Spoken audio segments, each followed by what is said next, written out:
Okay, look at me. So what did you see? Do you know what the Torah is?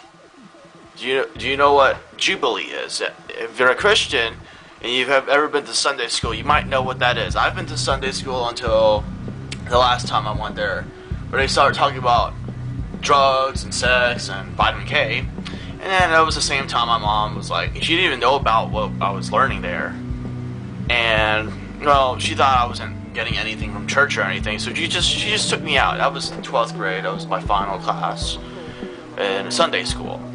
But nevertheless, since then I've still had a religious interest and stuff, but, I don't just, go to church just to hear one person's point of view. We got the internet, we can see different points of view. It's interesting that way. But what I find interesting is that some parts of the Bible, they'll have some things in there, like, for example, the Jubilee. And what it's actually describing is a system that's never been applied. There's systems out there, ideas out there already that could fix our problem already. Just like for solar panels and wind turbines and stuff, can solve our energy crisis if it was economical. But here is have something called economic accounting as prescribed in the Torah. But why are we going back thousands of years ago to find a solution? Because maybe it works. But what is this? This has to do with property. Okay, so you have original ownership, and you got a transfer of property. Okay, so what is original ownership? Who do you think really owns something? Like, if you build a house, who do you think owns it? Okay, maybe you deserve to get the rents because you deserve to get the money. So, let's say you have build a house, okay, or the community builds a house, and it has a rental value. Okay, somebody's willing to pay so and so much every period.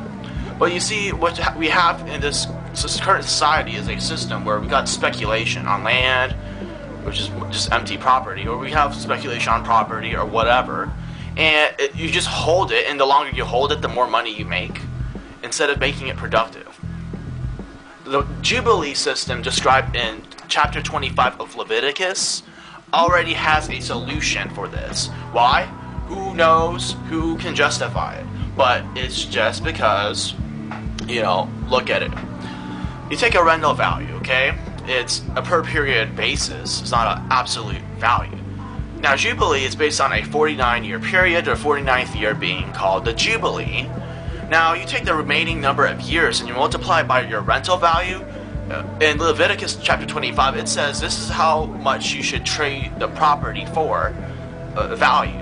So let's say you build a house and you sell it to someone who makes an improvement, and then the rental value is supposed to increase.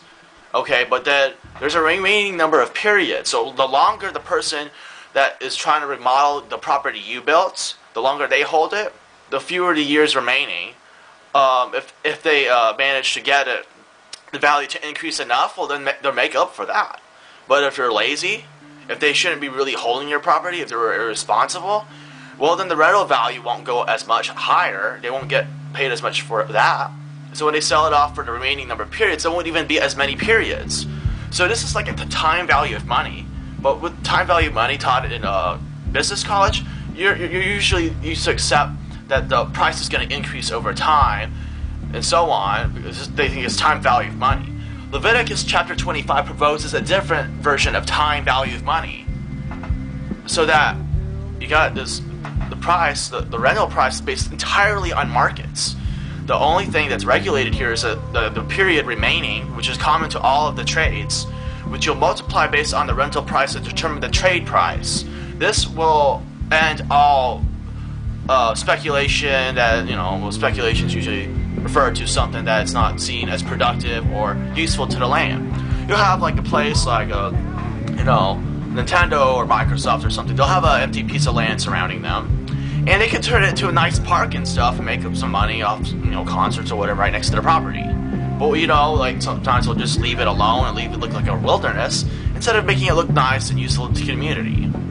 So you see, it's not just for people just don't hold property for property speculation. They just hold it off just in case they need to expand some offices or whatever. And they don't think they can just build a park and then someday build an office that fits with that park or whatever. See, people, you know, should see opportunity in every piece of land that is right next to them. If they're gonna, you know, earn more money, make their living space more enjoyable and stuff. Now, after the 49-year periods, the first 49-year periods, what happens? Well, Jubilee talks about you cancel the debts, okay, and then you cancel the, you know, well, whatever is the opposite of the debt, you know, whoever gets it's like overpayment versus underpayment. Underpayment is like, you know, it produces debt. Overpayment, you know, it's like it produces equity, okay? So you can think of equity as like a prepayment for like something you could use up later, you know.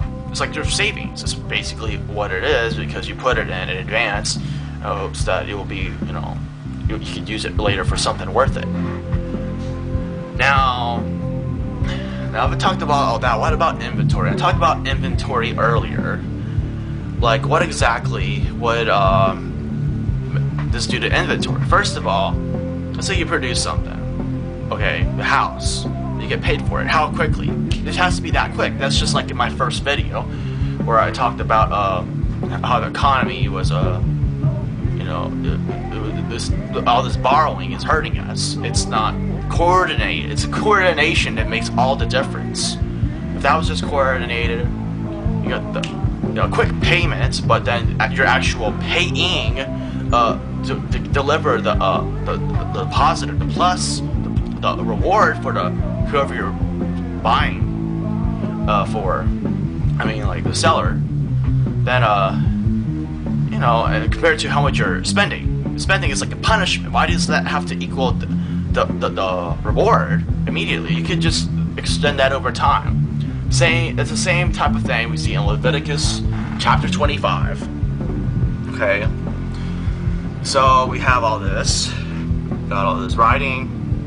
Okay, where you go, just type in this title over here. It says Economic Accounting as Prescribed in the Torah.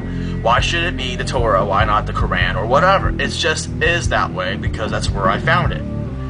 Okay, just like the Quran and everything else, they say, oh, no interest, no this, no that.